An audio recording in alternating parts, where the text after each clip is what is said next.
What is going on, guys? K-Mac here, and welcome to Week 3 Fantasy Football Breakdown. Let's jump right into it by breaking down Week 2's top fantasy performers. We'll start out with the quarterbacks. Number 1 last week was Eli Manning, who went off for 32 points. I think he had like 510 passing yards. Even though he threw 3 picks, I think he threw 3 or 4 touchdowns on top of that. So props to Eli Manning. He's having a huge day. Number 2 was Cam Newton with 29 points. Another big day for Cam. Come to expect that out of Cam. Next was RG3 with 32. He had a big day. Next was Matt Ryan and Drew Brees running up the top 5. Both had 21. Pretty solid days for those guys. To be expected really from them, but I am really shocked. Not really shocked. I kind of expected it from RG3, but I didn't expect 32. I expected more like 20, but 32. He's averaging 30 a week so far through 2 weeks, and that is just outstanding. So props to him.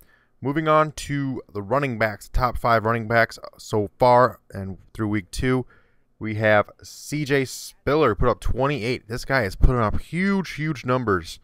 He might even be available in your league still. If he still is, definitely run out and grab CJ Spiller. He is an absolute monster coming in and backing up Fred Jackson while he's injured. Next up, we have Reggie Bush. Kind of a shocker here. Reggie Bush has kind of been underperforming lately in the past few years, but put up huge numbers. I think like 200 rush yards, a couple TDs last week for 31 points. Huge game.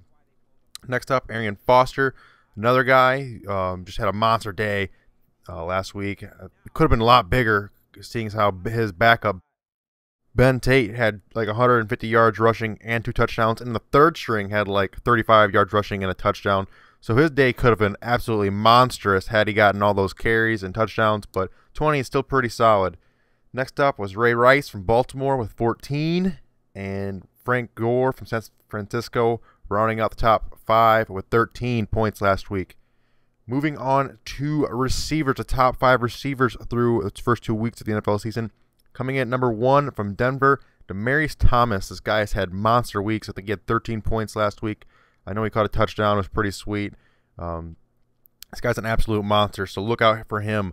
Next up on the list is Hakeem Nicks, who put up just an absolute beast of a game last week with 25 points. Coming in number 3 is actually his teammate, Victor Cruz. Both had huge days. Coming in, like I said earlier, Eli had 510 passing yards, and I think they split it pretty equally between Nicks and Cruz. I think they both had right around 200, probably a little less, and probably a touchdown or 2 apiece. Big days for them. Coming in at number 4 was Dwayne Bowe from Kansas City. He had 2 touchdowns, I think 100-something yards for 22 points.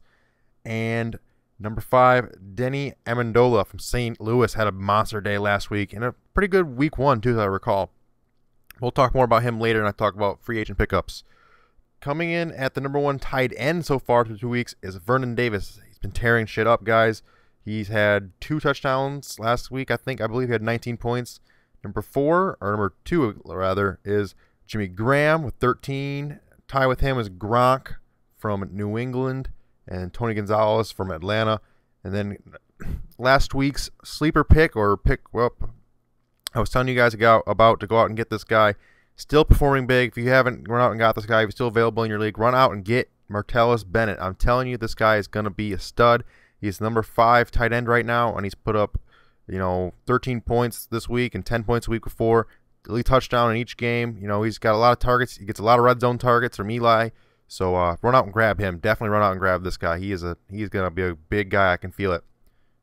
Let's jump into free agent pickups. And these are the guys that I think are gonna have a big week, that are usually under 50% owned in most leagues. So they're probably available in your league right now. And they're probably the guys that are people high on waiver order, but they're probably still out there. So let's jump right into it. Number 1, I'm pretty high on Brandon LaFell, wide receiver from Carolina. He had, I think, a touchdown and like 50-something yards last week, but he could have been a lot more. There was a touchdown that was brought back. I'm pretty sure it was him. And, he's had pretty consistent work from Cam Newton, so that's a pretty good guy to look at right there. Another guy that I mentioned earlier is Denny Amendola, wide receiver from St. Louis. He's only owned in like 45% of leagues on ESPN. So this guy is a number 5, or is it 4? He's a number 4 ranked wide receiver through 2 weeks, and he's still available in over 50% of the leagues. Go out there and get this guy. Another guy I'm high on is Andre Brown, running back from New York Giants. Ahmad Bradshaw is banged up this week, especially with the short week. They're playing the Thursday game. He's probably not going to play. This guy came in late in the game, had 20 yards and a touchdown, I think. He only had like 6 or 7 carries. So if you need a backup or one of your guys is dinged up this week, definitely try and pick him up. Another guy I'm pretty high on, is available in over half the leagues on ESPN, is Owen Daniels, tight end from Houston. He had a pretty good week last week. He didn't have a touchdown, but he had 80 yards, and he had a couple targets in the red zone. He's a pretty big guy. I'm pretty high on these guys. So, like I said, if they're available in your league, these might be people you want to give a look out to. You know, maybe just pick them up, see what they're worth. Definitely worth your time looking out at these guys, I believe. But this gameplay is coming to an end here, guys. So if you guys would leave me a like, that'd be very much appreciated. I put a lot of work into these stats and stuff every week, so it'd be very much appreciated if you guys drop me a like. I would like that a whole lot. But like I said before, I do this video weekly. I do stat breakdowns. I also do a later in the week, usually on Thursday, Friday, maybe even Saturday. I do another Madden video talking about fantasy matchups for Sunday's games. I usually pick up the biggest game. I think I'm doing Ravens versus Patriots. I think I'm going to talk about that this weekend. That's a pretty big game coming up. But like I said, guys, this game's coming to an end. Hope you guys enjoyed it. And as always, guys, game the fuck on. Until next time, peace out. Alright, if you guys are new around here, you guys can feel free to subscribe, or you can check out my previous videos by clicking the link on the screen. This is a video of Bears versus Packers, Madden 13, where I talk about sleepers and good pickups and the weekly predictions of this week's fantasy football. So I hope you guys enjoyed. Have a good day. Game the fuck on. Until next time.